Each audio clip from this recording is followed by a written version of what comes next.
Greetings everybody. You almost caught me blowing my nose. Can you hear me? We had problems with the microphone earlier in the week, but I think it is working now. Instead we're having problems with cameras. For some reason I can't get my D850 to work as a streaming camera anymore, which is bothersome. How's everybody doing today? It's Thursday. That light's too bright. I'm going to turn it off. Or turn it around. Is that any better? No, that's just as bad. Well, I turned it off and it's still shining over there. Well, not to worry. We'll figure something out. So it's Thursday. It's 2 o'clock in the afternoon. It's time for Macro Talk 2. And we've got a lot to talk about, as always. We're going to be focusing today on, well, focusing. Yeah. Rear-bellows focus. It's a thing. And we're going to be talking about it because it's something we don't talk about enough, and it's something that I've built something to show you it on. I'm going to do that sentence again. No, I'm not. No, I'm not. It was too difficult. Do you want to see what I'm going to be showing you later on? It's that.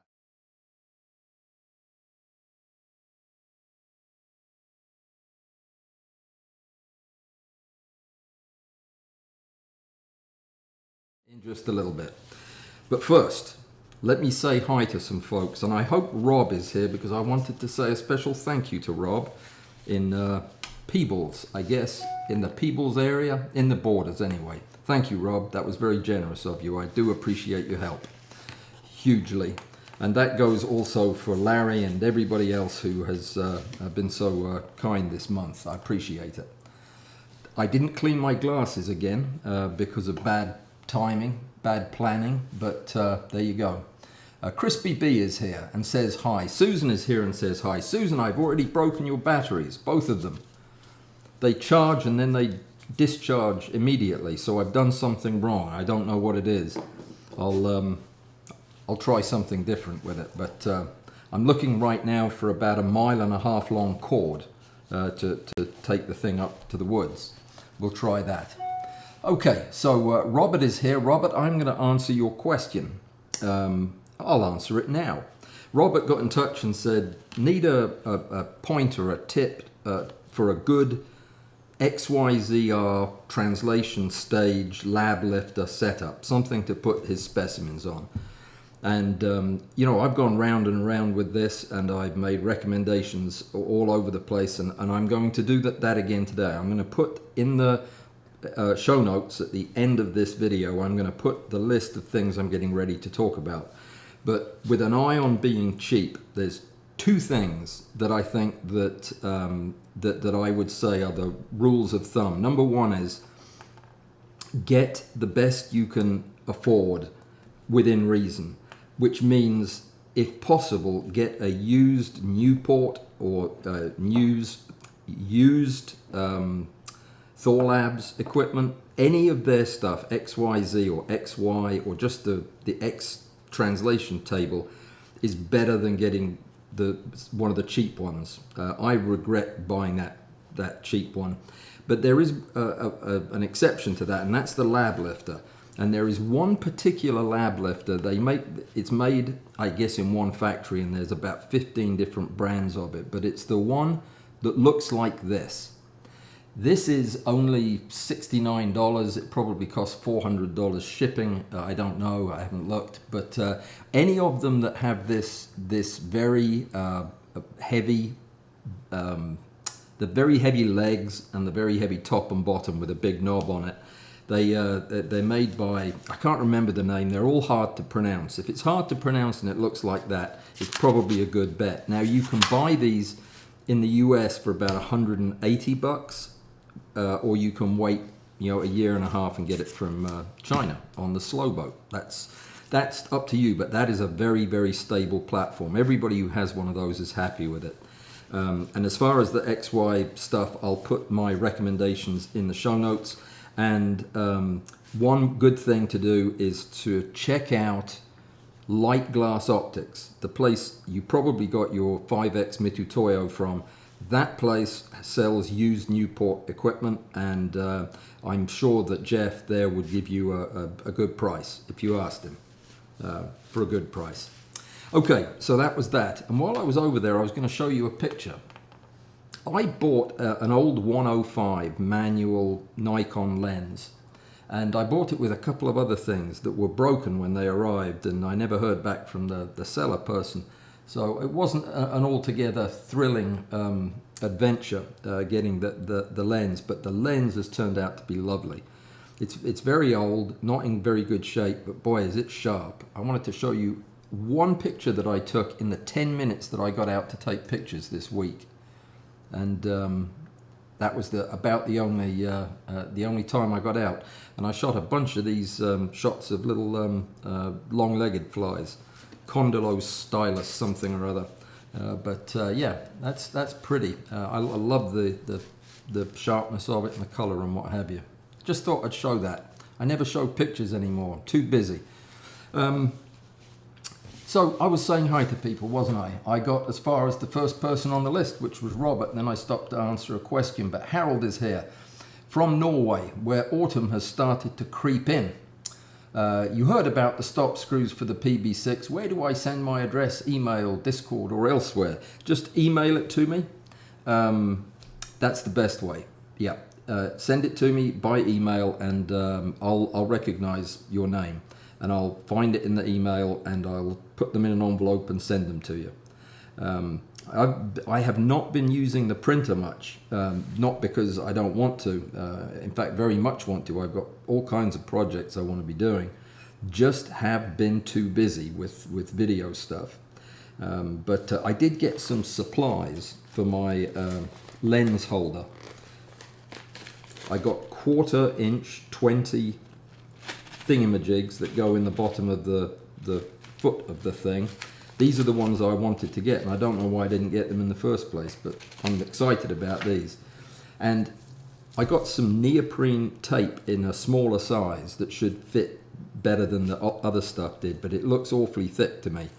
But I'm going to make a request. If this gets back to the rubber sheet warehouse, I think that you should send your stuff out in unmarked envelopes, because people could be sensitive about having the postman know that you ordered from Rubber Sheet Warehouse. I'm just saying, I'm fine with it because there you go, I am, but other people might be sensitive about that, ordering from Rubber Sheet Warehouse. Anyway, where was I? I was saying hi to Gary.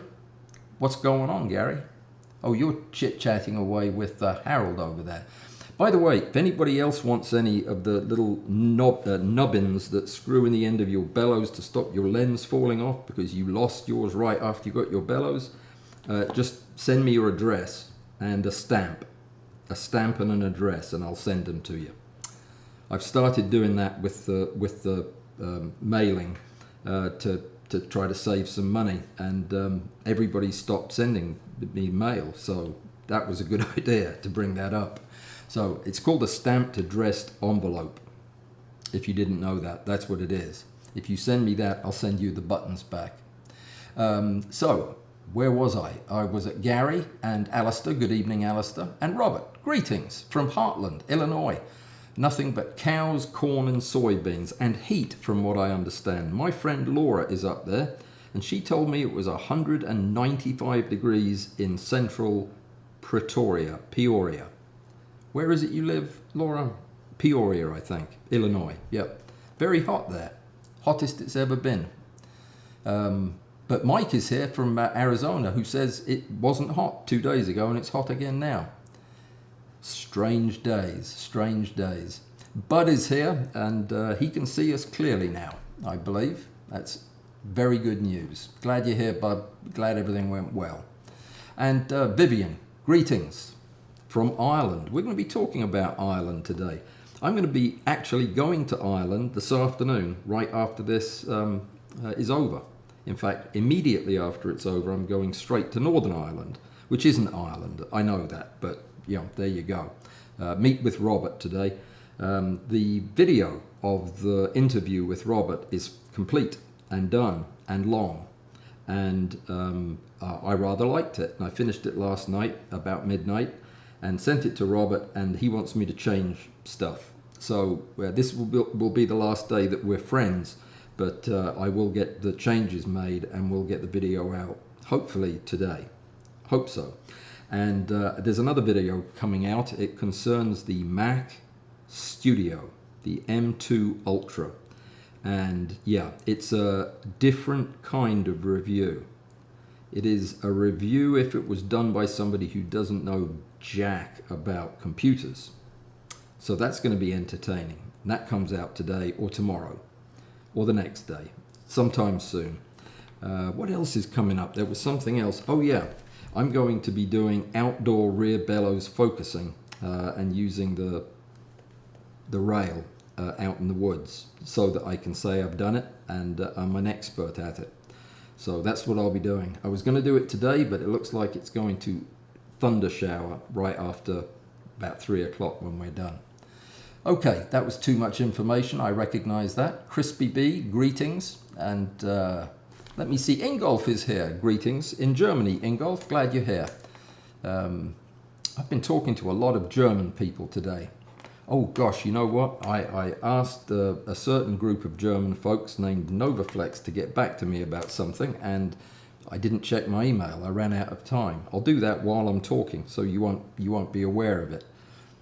In case I suddenly start reading the emails out loud, you won't be aware of it. But I need to see if they answered, because I asked an important question about availability of some stuff that I need to pass on to you. So just chat amongst yourselves for a minute.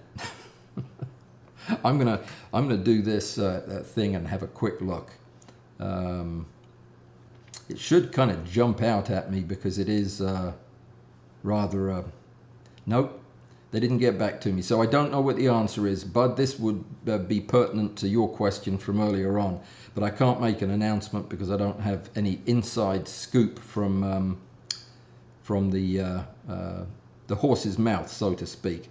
Now, has everybody checked out the new photo competition site? No? Okay. Well, what you need to do is check it out. Some people have had a little bit of trouble putting pictures in, and I don't know why, but they're getting back to me about what the issue is. I had no trouble putting pictures in myself. If anybody here today has tried to put a picture in and had a problem, two things. Number one, let me know now while we're all here, and two, just send me the picture in my email and write competition on it so that I make sure it gets included. Don't do that unless you cannot post it at the new website. The new website will be linked in the progress notes. It'll be linked in the show notes at the bottom underneath this video when it's a video. But that is something that we need to make sure is working smoothly, and we are going to use it this month. So I will be going to Discord to get any pictures that were put there for this month as well. So this month, don't worry about it. I'll get them all somehow. Next month for the flowers with Angi, yeah, it's all going to be the new website. And yeah, I'm going to see if there's any way to get a different name for the website that is easier to remember. Because I can't remember the name of the one currently, but that's something I'll work out with Patrick, who's the webmaster for that. All right, so where was I? I was at Hembrodian saying hi from the north of England, which is a good place to be. And let me see, Hernando Sportsman's Club from down in where is it? Orlando area. Somewhere near there. It's between Orlando and Tampa, right? That's where that county is. I think it is. Biggest county in Florida? No, smallest. Something like that. Anyway, it's famous for something. Susan, I said hi to, and Vivian, I said hi to, and Larry is here. Greetings, Larry. How are you, sir? I was just showing off my rubber, and yeah, we're good to go on that. I need to get with you on another project, though, that I've messed up, but we don't have to worry about that for now. Has anyone ever used a Schneider APO Componon 64.0?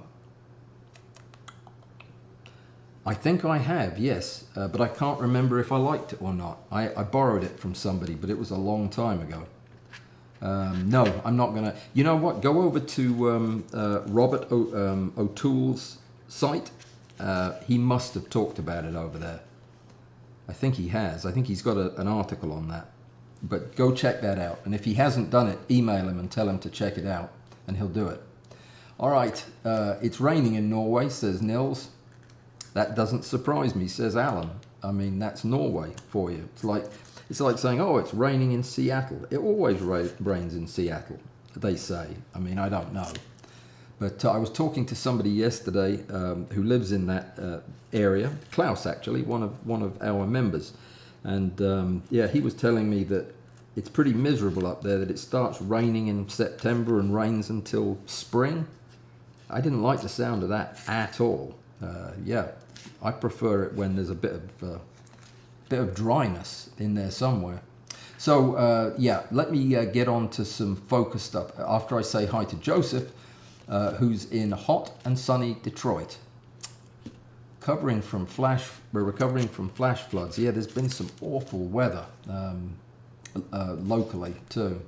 Primitive Dan, greetings, and Toluca, greetings, and Lance, greetings.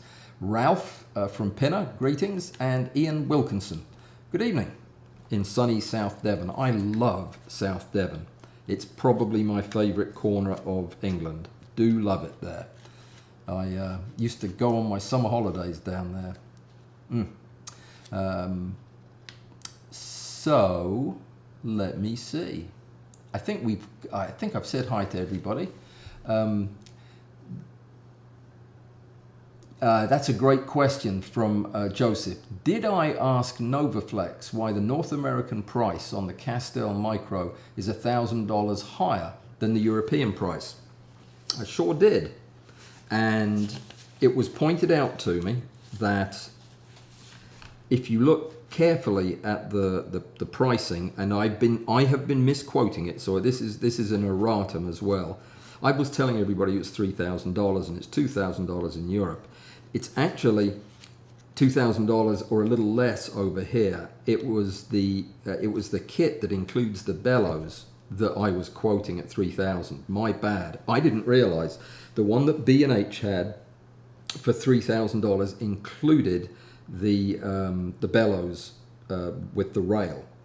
So that was a rather big oversight on my part. Now, to that effect, I'm in the process of setting up an interview with the head honcho at Novaflex, who has tentatively agreed to come on and talk to me. And that's going to be the kind of question we're going to be asking is, research and development, where are they going, what's coming out, and getting all the skinny on all their goods. Because we're going to have, I have to do some catching up on this company on what exactly they have and why we should be interested in it. So I thought, well, why not go to the source, and that's what we're going to do. So that's exciting, and we'll be telling you more about that as we get closer to making that happen. But any questions you have, please ask me, because the more armed I am with questions, and that will be one of them, the North American pricing, the more I'll be able to help. Now, this is also premature, but I'm going to tell you now anyway. And it's been verbally confirmed, and I'm waiting for details. But if there is anybody who is in the market for a Novoflex rail, for example, who is thinking about upgrading, I am going to be in receipt of some discount vouchers, which are not something that are commonly available, ever available. So just wanted to let you know, I would probably hold off for a day or two on doing anything right this minute. And I understand that there may be a little bit of issue with availability right now anyway. But just sit tight and let me get these discount things, because it will be significant, I think. Just saying. Okay, moving on. Thanks for asking that. That was helpful, Joseph. I needed to remember that. So let me see, where was I? The new competition site, Alistair has put the address in. It's Wix site. That's how you pronounce it, I'm sure. So just bookmark it. That's what I had to do. Let me see. Ed Neela, What's the best email to reach me? I don't know. They're all terrible. The problem is, Ed, I have 16,000 emails behind right now, because about a year ago they just beat me. I couldn't keep up with them, and so I started ignoring them a little bit.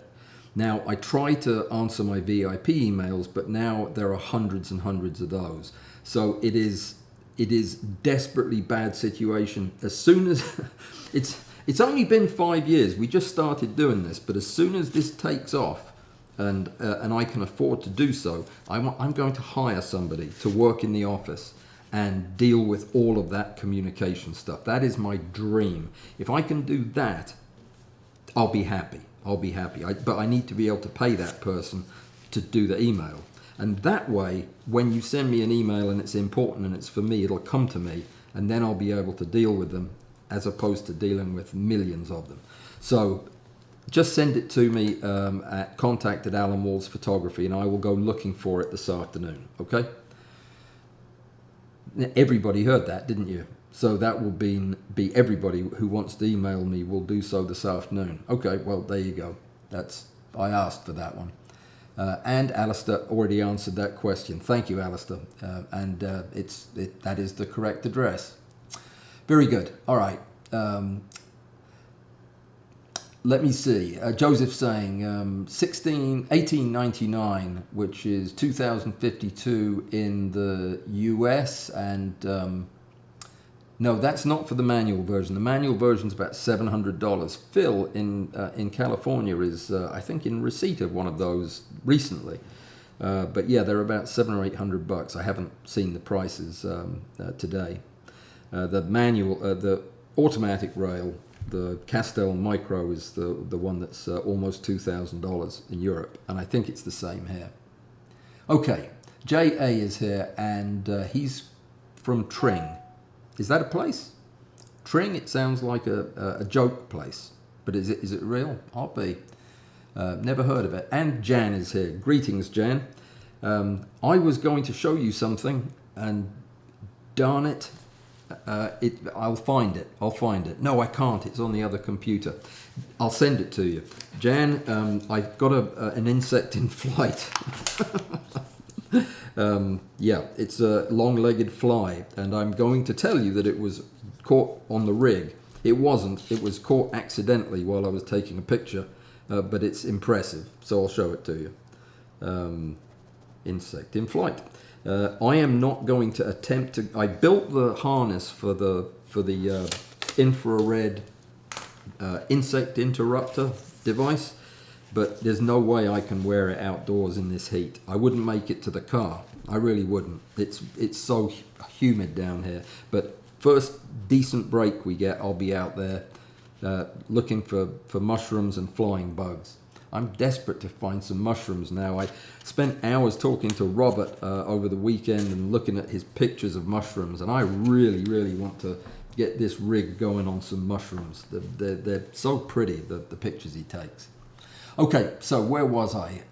Ed's going to get in touch with me. Dimitris is here from Greece, and Anna is also from Greece. Are you together, by the way? No, just Greece is fairly big, I imagine. You don't know one another. But it was worth asking.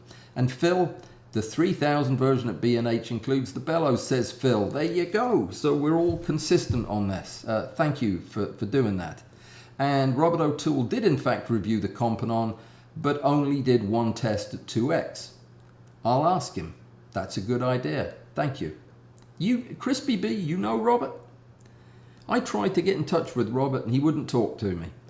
I think he thinks I'm too rough around the edges. He might be right. Do you like my shirt, by the way? It's a power pole shirt. You have to get these at Goodwill, but they are popular. This one is. Okay, so Phil says, no, Joseph says, the US Novaflex site shows exactly the same setup as the European site. $3,042.90 price, and they mentioned the bellows and APO digilens are optional. Okay, well, I will look into it, and by Tuesday I will have you a definitive answer. That's going to be easy to do because we do need to get to the bottom of that. There was no sound when I shared the screen. Oh, when I shared the screen of with the setup on it. Let me look at that again.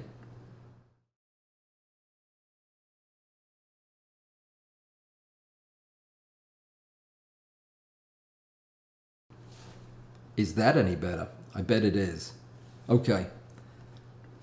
Thank you for that. I appreciate it. Yeah, I had gone through everything except that camera because it wasn't turned on to make sure I had a microphone assigned, but that should have fixed it.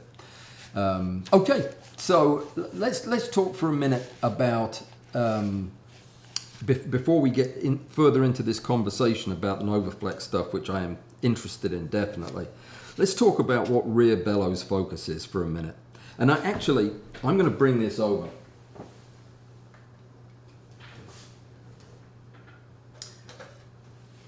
Which means that camera I spent ages setting up is now pointed in the wrong direction. So I'll just point this one in the wrong, excuse me. I'll point this one in the correct direction. There, that'll do. Okay, and you can probably still hear me.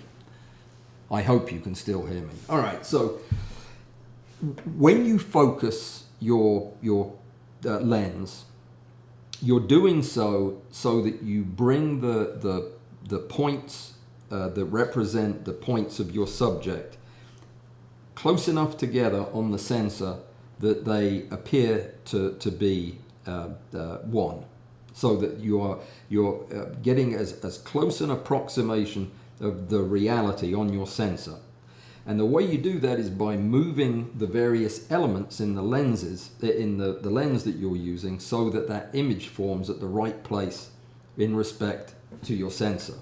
If it isn't, if it's forming an image in front of your sensor or behind your sensor, then the light where it's hitting your sensor is spread out, and that's what blur is. Now, it's way more complicated than that, but that kind of gives you the bare bones of it. Now, there are different ways that you can focus, and you can do so. If you have a lens that has a focus ring on it, you can use the focus ring. And that is the preferred method of focus when your subject is large. If you're taking a picture of a landscape or a building and you're focus stacking, you would definitely want to do that using the focus ring on the camera. Now, you can do that manually by turning the ring, but you can also do it using the mechanism that's built into a lot of modern lenses that will do a stepping process for you, but it's doing it by moving those elements inside the lens. These days, almost all lenses, almost all decent lenses anyway, well, I shouldn't have said that because somebody's going to have one that isn't, but they're internally focusing, meaning the focus mechanism happens inside the lens and the lens doesn't change length and the front element doesn't move. And that's what most of your macro lenses are going to be like. But that is the rule of thumb for anything bigger than my head. You probably should use the focus ring on the lens. Why wouldn't you use a rail? Because a rail, you can just set it up and start it and leave it to do its thing. The problem with the rail and using any form of a rail focus except one moves the entire assembly forward and backwards, and that's how it gets focus. You focus it manually at the front of your subject or at the back, and then you move in increments, pulling the plane of focus across the subject so that you're capturing images at different planes of focus. The problem with that is that when you do that, the subject changes shape. And this is especially true when the entrance pupil of your lens is a lot smaller than your subject. Imagine if you were looking at a building from fairly close in and you took a step to the left. The whole shape of the building can change from your perspective. And that is exactly what happens with the information being gathered by the sensor. If you're moving the front element of the lens, you're changing the outline of the subject. And that means that the stacking program can run into problems trying to figure out what's going on. Like, it thinks it knows the shape of the subject you're shooting, and then it changes shape every time as the lens moves. This is a problem, as I say, when the entrance pupil is smaller than the subject. When the subject is smaller than the entrance pupil, it doesn't make any difference, because at that point the light is entering the lens and striking the sensor in a very different way, because you're getting all of the edge at the same time. Then you can move the rail willy-nilly back and forth, and it's not going to change the outline. It is just going to change the plane of focus. So with small subjects, it is better to use the rail, because beyond the size of, I don't know, an apple, you're going to have trouble manually focusing with the ring on the lens. So what is this rear bellows focus, and why is that different? Well, I'll show you exactly what rear bellows focus is. This is the front element of the lens, and it is fixed to the rail. It's fixed. It will not move from there at any point when you're doing rear bellows focus. The rear of the bellows is mounted on a rail that does move, so that instead of the camera and lens moving, it's going to behave very much like an internally focusing lens would act, except it's not elements that are moving. It's just the length of the bellows is changing. But let me show you what I mean. If I go with the right setting here, I can move the rail forward or backwards, and you can see that the camera and the camera is moving along the rail, and it's pulling the bellows open with it, but it's not moving the front element. And you can focus this way. It's not the very best way, and this doesn't work very well for very small subjects. I don't use this above really 1:1. But for 1:1 up to landscape, it's probably about the best and most versatile method there is. And it's because of the fact that it's giving you all the advantages of an internally focusing lens that you're focusing with the focus ring without having to do that, which means I can use a lens like that EL Nikkor enlarger lens reversed. You can use anything you want on this, and it'll behave like a macro lens, even though it's not. And it will give you, it basically gets rid of parallax. It's kind of like shooting with a telecentric lens in a way, only in a way though. And fortunately, the stacking programs can compensate for the change in size, which is obviously going to happen as you lengthen and shorten the bellows. But it's a very slick way of doing it, and this Novoflex Castel Micro is perfect for this. It's a very simplified interface. I think I showed it to you before. In fact, I know I did. It's on a fairly short wire though. I don't know if I'll be able to. It's not coming off the thing. You can't see it, it's too far away. But there are just these 4 settings, and one of them is the bellows setting. The bellows setting is really just the same as the other settings. It just allows you to move it forwards or backwards to do the stacking.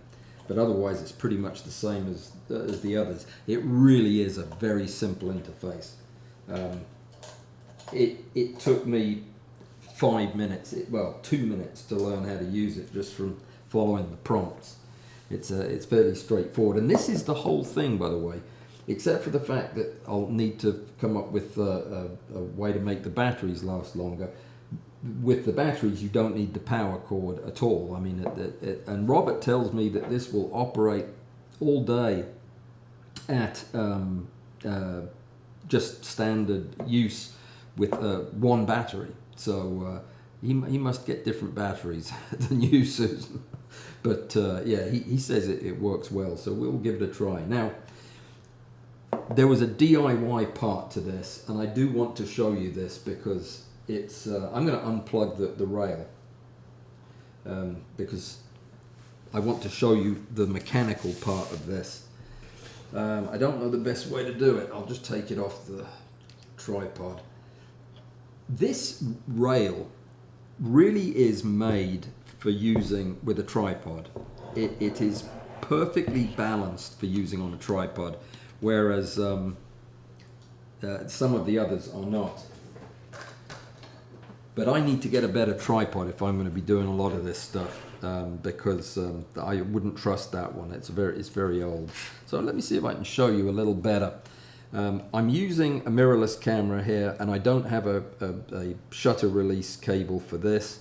They sent me the wrong one, and I don't even know what this one uses, but I'll figure it out. Yeah. So this was the camera I put on here, and a little adapter because it's a mirrorless camera. So otherwise the bellows is the same. Now, in order to secure the bellows to the Castell, I didn't want to do anything. I didn't want to touch this rail in any way that could mar it or scratch it. So what I did was, using the quick release plate that they provide, I simply took the bellows. I'm going to take them off the front too. Well, no, I can probably show you this way. Yeah. I took the bellows, made a plate of aluminum here that I put inside the housing, and then bolted it to a QR plate that fits nicely onto here. So that was very easy. That just 5 minutes to do that. Then I did exactly the same with the front standard. I made a little plate that goes underneath that holds a screw, except I came up with a better idea for this, and this is exciting. Remember the small rig stuff that I was so excited about a couple of years ago? I was using their Nighthawk clippy things that they're great for holding all kinds of camera equipment. Well, I'm using that, one of their ball clamp things, with one of the Nighthawk thingamajigs on the end. The benefit of this is, watch, and I'll show you. The benefit is that if you need to do anything with it, you can just find a little nubbin, which is actually, it's in the back. There's a little trigger that you just push down, and off it comes. So I can take the bellows off very easily and mount anything else I want right there. But it gets better than that even. Putting it, you can see the little trigger there, I think. Putting it back on is just that easy. But with this, like this, I've turned this into a tilt shift bellows as well, by loosening the big cog down here. I can actually rotate the front element slightly, a few degrees. So you could give you a change of perspective that way. So this is just one of those tiny little bendy arms with balls. I could have used anything though. I mean, really, it's just I screwed it into the front of the rail, tapped a hole there, and yeah, that's the whole thing. Nothing much to it. Mounted the Castell on a couple of quick release plates, so I didn't have to put a screw in it or anything like that. And that's it. This is the whole thing. And with this, you can do rear bellows focus all day long. But you could also take this, put it on the bellows with another, they have another mount that you could put on there, and you've got regular bellows. So it does both. And it works with both of the Castell bellows too, if you're going after one of those. So it's a pretty handy setup, don't you think? I think so. I rather like it. And it works as well. So I don't have any pictures to show you yet. I ran out of time, but The only thing about it is it's heavy. This is a lot of weight to be walking through the woods with, and yeah, I don't know that there's a way to get it lighter than this. I think it would be a fairly full backpack of stuff, but I'm still going to do it. I'm excited to try it. So that is going to be that's going to be fun. I'm going to make a video of it too, so that you can watch me pass out from the heat, which is almost certainly going to happen. Where shall I put this where it's safe? I'll just leave it here where I can keep an eye on it. Does anybody have any questions about this, about rear bellows focus and what it means and when you use it? The way to think about it is, if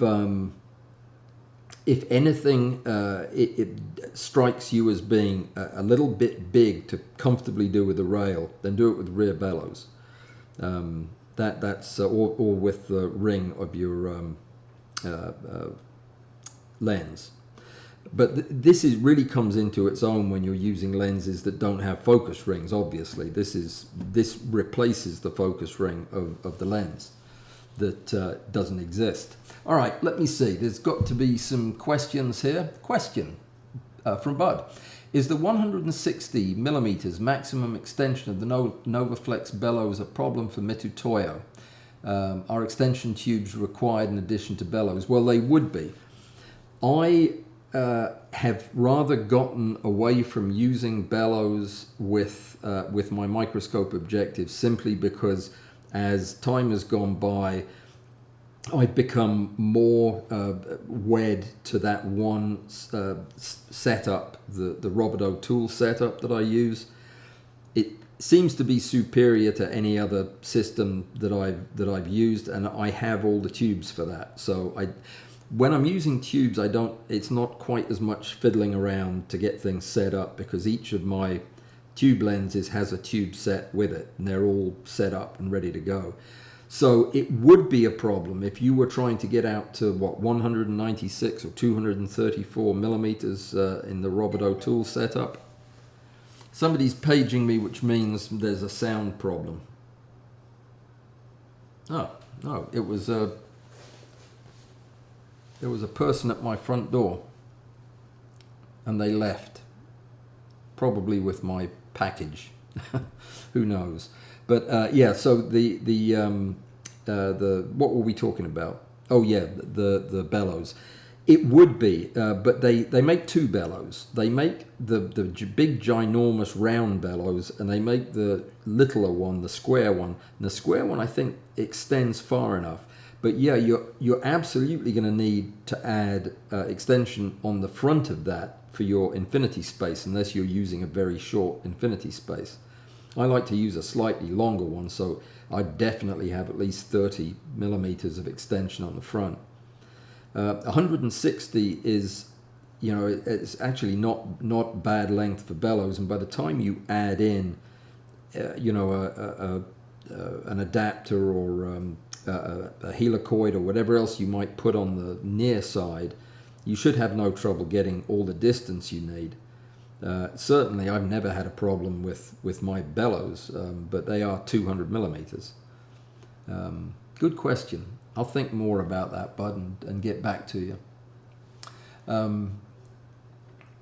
Let me see. So the conversation continues about the price.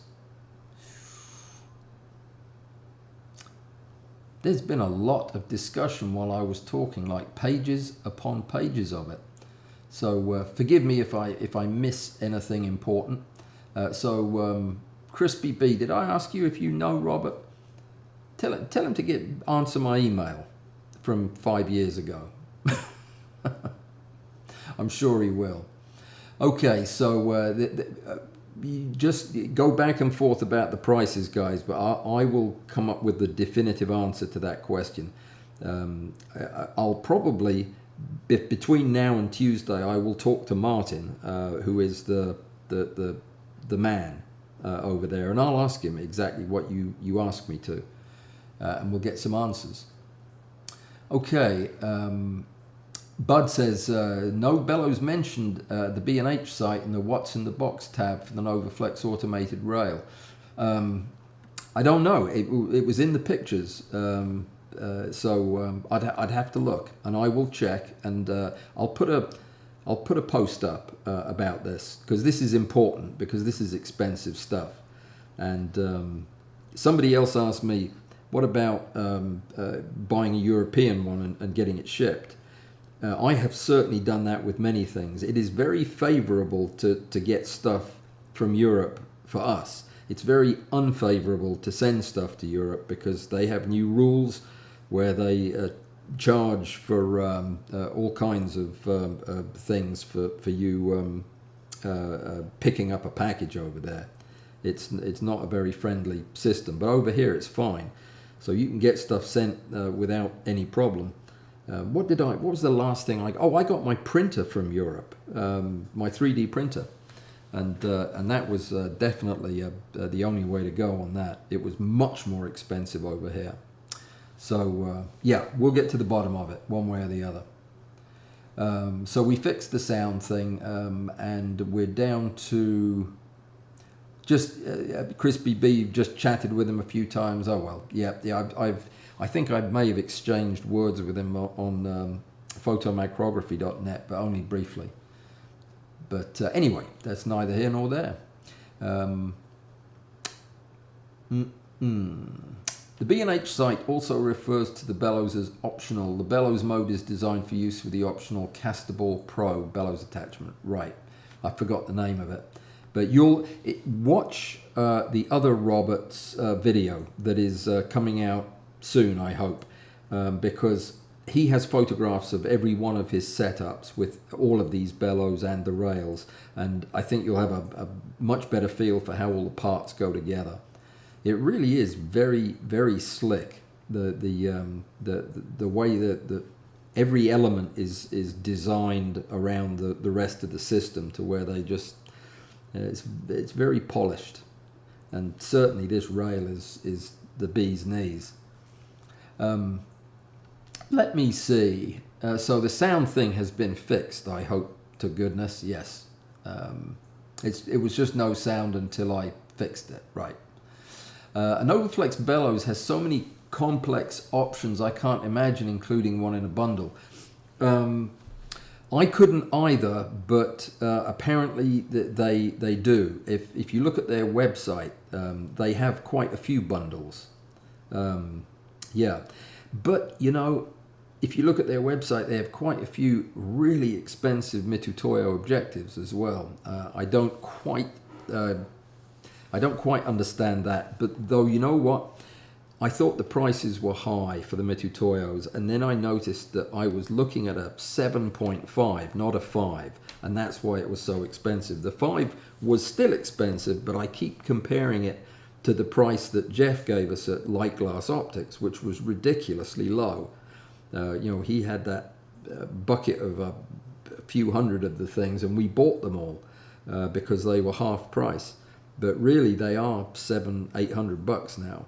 So I don't think the prices at Novaflex are out of line. They're certainly no more expensive than they are at Edmunds or Thor Labs. Okay. I've been using... Oh, this is Ed. He's been using the Novaflex and the back bellows for several months now. I actually have most of their options. All first quality. Need to send you some pics I took. Please do, Ed. I'd love to see both the pictures that you took with them as well as the pictures of the setup. I am very interested in their bellows. And I'm thinking of possibly getting into a better set of bellows than tripod, sorry. I am looking at one of their pro tripods, because the tripods I have are they're not up for the task of handling something heavy like this.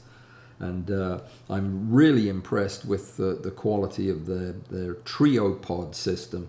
And it's the 75, I think, is the one that Robert has. It's a monster. It's a big, heavy fiberglass, not fiberglass, carbon fiber tripod. It looks lovely. Yeah, you know what? We will know more. I will know more when I've talked to Martin, and you'll know more because you'll be listening to that conversation. So rather than just speculate, I'm going to hold any further comment on that until we've got the horse's mouth, so to speak, with us. Let me see. Right. So Vivian wanted you to give me a thumbs up, and that's a nice thought, Vivian. I appreciate it, and yeah, if you do, that would be great. I don't know why it would be great, but something good happens. Gosh, the time just evaporates on Thursdays. What else did I have on the list? I wanted to give you an update on the ladies. Remember Jessica and her friend at the University of California in San Diego? They were having problems. They were put in charge of photography for the research project they're doing, which is on butterfly wings. And they were given a box of equipment, the best equipment in the world. Beautiful camera, extension tubes, a Thor Labs relay lens, Mitutoyo objectives, MF12s, and told, take pictures of the butterfly wings. And so they did what any sensible person would do and got in touch with me and said, how do we do that? All we've got is a box of parts. So we got together on I made a video of it, and we just went over everything. I just went right through the whole how to focus stack with a microscope objective. And it was great fun. I thoroughly enjoyed it because they were so smart and so motivated that they immediately got everything set up and working, and had a problem. And I told you about this a couple of weeks ago, but they got in touch with me and said everything's working great except there's a white spot in the middle of all of our photographs. And they sent me a picture, and there was, in fact, a white spot. Now, you know what that is, right? They didn't know what it was. It was almost certainly internal reflections or an obstruction in the tube system that they were using. And you probably would think, the first thing you'd think is they've got an unflocked section in there. And that's exactly what it was. So we went through the whole troubleshooting thing. I went back and met with them again. And I was going to record it, but it was 2 weeks ago, and it was when I was just so covered up busy, I really didn't get a chance to. But had them go through the whole process, and it was so instructional or helpful for them, I thought that it would be worth repeating again here. When you see that, when you see a white spot or a ball of haze in the middle of your screen, you've probably got internal reflections, and it's probably because you've got something that's not flocked.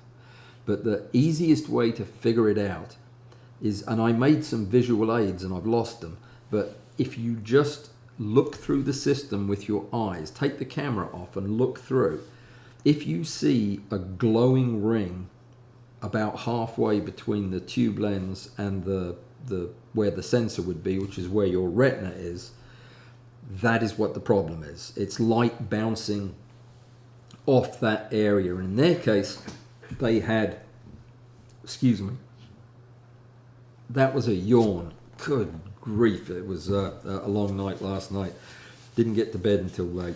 So when you see that ring of light, that is where two sections of Thor Labs tube had been, and they're flocked, had been put together, but the ring where the threads were had not. And it was shiny, but it was black. They didn't think that it would matter if it was black, that should be good enough. But no, it was causing the reflections that were losing all the contrast in the center of the image.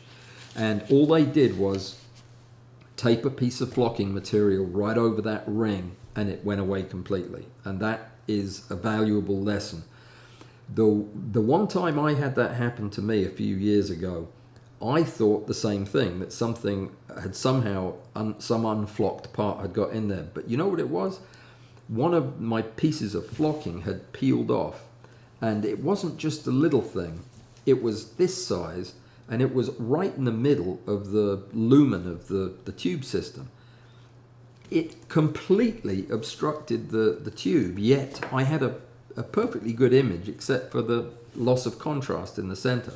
So look in there, because you would be amazed. There could be a mouse in there for all you know that's causing the problem. But that's the first place to look. That fuzzy white area in the middle of all your pictures, especially if you're not seeing it when you take the camera off and shoot with a lens, the problem is in your tubes.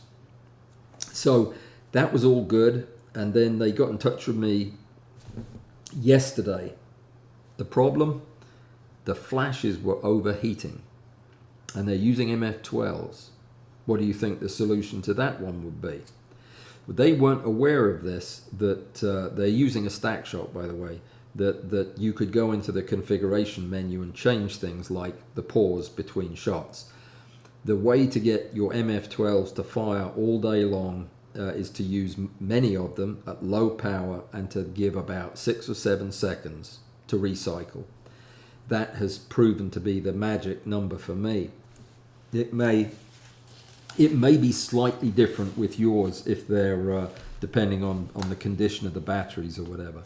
But definitely it's the first thing you do if you ever get an overheat warning. And I got them all over the place when I started using the mirrorless thing on Graham's platform. When I was trying it in continuous mode, the flashes were going off like crazy, and within a few minutes they were overheating. So that's going to be a limiting step, I think, because that's one thing that isn't going to be helped by having a wall wart or a continuous power supply going to the flashes. If they're overheating, they're overheating. It doesn't matter where the power is coming from. So get more flashes and use lower power. That's going to help your pictures in every way. All right, so let me see.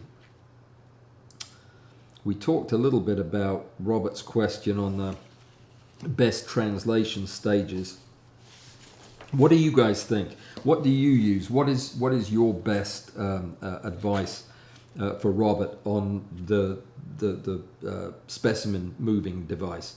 You see, a lot of people will spend a lot of money on devices that are extremely accurate, and extreme accuracy is really not necessary. All you need is relative accuracy of movement. In other words, it moves in short increments so that you know where you are, but it doesn't matter if it moves 1.5 microns or 2 microns, because you're not measuring anything, you're just moving it. I don't think you need to go overboard with it. I would go for sturdy and well made so that it doesn't wobble and shimmy around. That's what mine does all the time. I hate it. Rick was telling me last week that something I needed to test the magnification on the mystery lens or the mystery lenses was a microscope stage thing, a measurement thing. Excuse me, I'm doing it again. I bought one from somewhere in China. It hasn't arrived yet, but it's supposed to get here next week. It's apparently a very nice device. It's a microscope slide with sputtered markings on it so that you can measure the size of your frame at 40 or 50x. I can't believe I don't have one of those. I thought I did, but apparently I didn't. So Rick was telling me about it. I'll put the thing in the notes. If you're thinking about going for a higher power magnification sometime, you'll need one of these to measure stuff. So I'll link it there. I'm excited about it. Can't wait to get it. There is no Zoom meeting this weekend. This is the off weekend. So if anybody's waiting to set up a lesson with me or anything like that, this would be a good weekend to do that, because I may have a few minutes spare. Yeah, those slots fill up quickly. I do have a couple available this weekend though. All right, let me see. We talked about the competition website and next month's competition. So what did I forget to tell you? I wonder if I have time to talk about this. Yeah, I think so. It doesn't matter how long you've been taking photographs or how good you are for that matter. When you switch to a new piece of equipment or software, sometimes there is a learning curve. And certainly with a lot of experience, your learning curve may be shallower, but I don't think Robert would have any issue with me mentioning this, because he has just very, very recently switched to Zerene from Helicon because of issues with retouching. And he was concerned about some things that he was seeing, and it was caused by the contrast threshold. And I thought it was if it was enough to confuse Robert as much much photography as he does, it would probably confuse anybody. So I'm going to mention it again. When you have a subject that doesn't have a lot of external detail, and I whenever I think of external detail, I think about the hairs on a bee or a fly that cross one another, that create these crossing elements. When you have a subject like that, your estimation radius should be way on the left. That's the ER and the SR, the smoothing radius and the estimation radius in your DMAP settings. But there's another place that you can affect how the stacking program looks at things that are not detail sharp, and that is the contrast threshold. Well, what Robert was doing was he was trying to get the contrast threshold. That's the slider that comes up halfway through the DMAP run. He was trying to position it so that all of his subject was uncovered by black, meaning the mask was not covering any of his subject, but the mask was not covering parts of the background. Because what he was trying to do was, because he had a tiny mushroom and he wanted the mushroom in focus and the background, the near background in focus, dropping off to oblivion behind it. But there was a gap between the mushroom and the background, and he couldn't get it in sharp enough focus. It would be covered in artifact. And the reason was because he was trying too hard to get everything on the subject uncovered by the mask. The reason I say that is, it is okay to leave the mask, part of the mask, over part of your subject. I wouldn't leave it over the eye or the mouth parts or whatever it is you're trying to draw attention to, but I would certainly, on part of the body, I might leave it on there. I'm not going to not fix it, but I would leave it on there during the DMAP process, so that when you get the picture back, there will be artifact in that area, because the stacking program didn't try to find detail there. It just masked it, so it's giving you a smooth and ugly looking artifact. That's what retouching is for. You can then take your PMax, which will have all of the surface detail in it, and retouch that area. And it will also allow you to retouch the background. So you are better off to err on the side of a little bit too much mask than not enough in that particular scenario. And of course, there are a lot of different scenarios, and I think Robert's going to see that there are a lot of things that change the way you approach retouching and editing after that. And I actually talk about some of this in the computer review that's coming up, because I thought to make it interesting for you guys, I would take you through a 100 image stack and show you the 4 different ways I use a computer, and compare my current computer to this computer in some kind of like benchmarks. It's actually very interesting, and some of the results are going to blow your mind when you see how fast this thing is. I'll give you one number to whet your appetite, but for every process of using Zerene, which doesn't use GPU acceleration, it just uses the cores and the CPU, but the speed with which the new M2, the Ultra computer, processes Zerene stuff is 3 times faster than the M1 chip. The M1 chip was 10 times faster than the Intel chip before it. So go figure, it's fast. And wait till you see what Helicon does with this computer. It's ridiculous. Okay, I think that we're almost out of time. I'm going to run through and see if there are any questions that I haven't answered. So Ed's going to send me some pictures. That sounds good. And Case is here from the Netherlands. Warm and 24 Celsius over there. All right. 40% thumbs up. What's a 40% thumbs up mean? Is that like that? I don't understand that. Oh, 40% of the people have given a thumbs up? Well, some of them probably don't like me. They're here under duress. I can understand that. The Novoflex Yahoo. I knew they had some weird names like Ball Pro, but Yahoo is out there.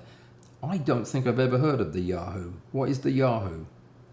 Are you sure that's Are you sure you're on the Novaflex site? Who knows? Phil, did your rail arrive? Did you get it? I can't wait to hear about that. Yeah. Alrighty, let me see. No one in Europe can market anything, says Joseph. Remember the vacuum cleaner slogan, nothing sucks like Electrolux? No, I don't remember that. But that's a brilliant slogan. I would actually go out and buy one. Do they still sell them or make them? Look, all my viewers have left. I wonder why that happened. It's probably because it's the end of the session and they've got to get nap time in. All right, let me see. Don't let the M squared principle, which isn't a problem at 1:1, but can drive you bonkers at 3. Yep. Unless you're already bonkers, then you can just kind of roll with it.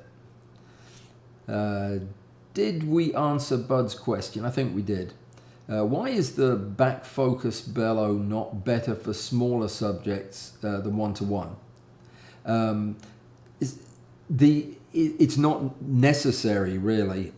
It gives... Rick gave me a good explanation for it. Now, we're talking about the smallest of the small stuff, you know, when you're up in the using microscope objectives. For one thing, I mean, you can't use infinity corrected optics like this. That might be part of the issue. I don't know. I don't really know. Yeah, that is a good question. I've just always taken it on faith that you can push it so far, and then it's best to move the whole shooting match. I guess by the time you're talking about subjects that small, it doesn't make any difference whether or not the front element moves. You can move it all day long, and you're not going to have any parallax issues. It's going to have something to do with outline, but I don't know what. I'll find out.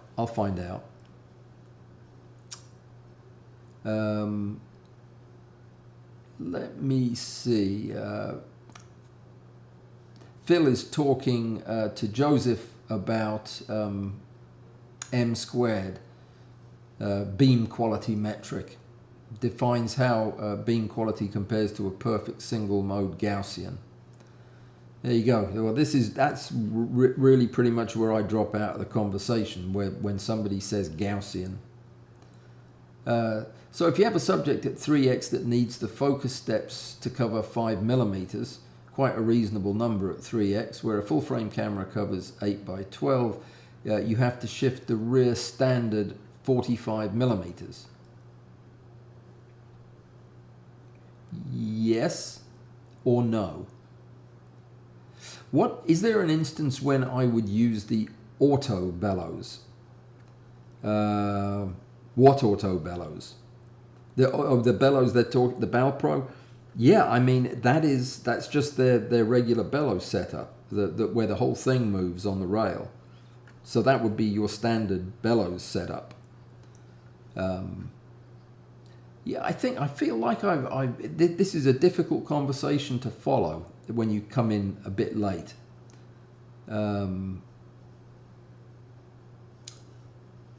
So for very small subjects, you will use the regular bellows with the Castell Micro. Yeah, I would probably, for the very small subjects, I would use tubes and the micro. Yeah. I don't think the rail makes any difference at that point. Well, it doesn't. I mean, the advantage of the bellows focus mode with the Castell is it is set up to do that. You don't have to build anything. I mean, it's already got all the hardware to be able to do this, which I guess is going to change my reluctance to use it. Right now, it's a pain to use, so I hardly ever do because I have to set something up. But as far as, you know what, I'll just do some test shots this weekend and I'll find out what happens at 10x and see if there's a problem that I should have known about. There will be, but I don't know what it is. All right. A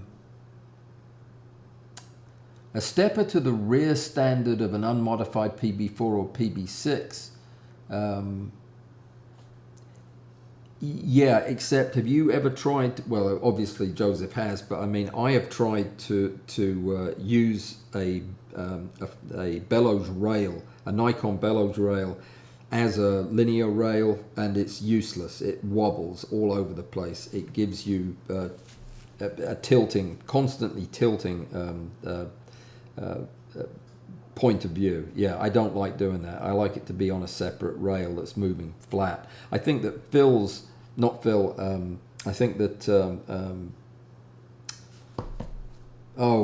my new platform is Graham's platform is going to be the solution for that to give you a wider stance. You guys just ask too many difficult questions today. You can perturb an infinity system from behind the tube lens for rear standard focusing. You can? I didn't think you could. I need to talk to Rick about that and find out, because I thought that would be something that you wouldn't want to do. That's interesting. So you can rear bellows focus with an infinity system from behind the tube lens. Interesting. Okay. That's good. I had no clue what it was talking about. Something about the quality of a laser. Okay, I'm lost now completely. PB6 needs to be tuned and tweaked. PB4 just works. Yes, I agree with you on that. PB4 does just work. It's smoother to drive. All right, guys, I've got to go because I've got to go to Ireland now, and you know how that is. Thank you for coming. Thank you for everything you do. Thank you for supporting my work, and yeah, just for being all around nice folks. And yeah, stay tuned because there's going to be stuff coming out all in a flurry here in the next few days. Have a great weekend and enjoy the balmy weather. Later. I'm going to get that camera fixed before next week because it was going to be nice. Take care, guys. Ed, I will check your email right now. Thanks. All right. Take care, guys. Bye.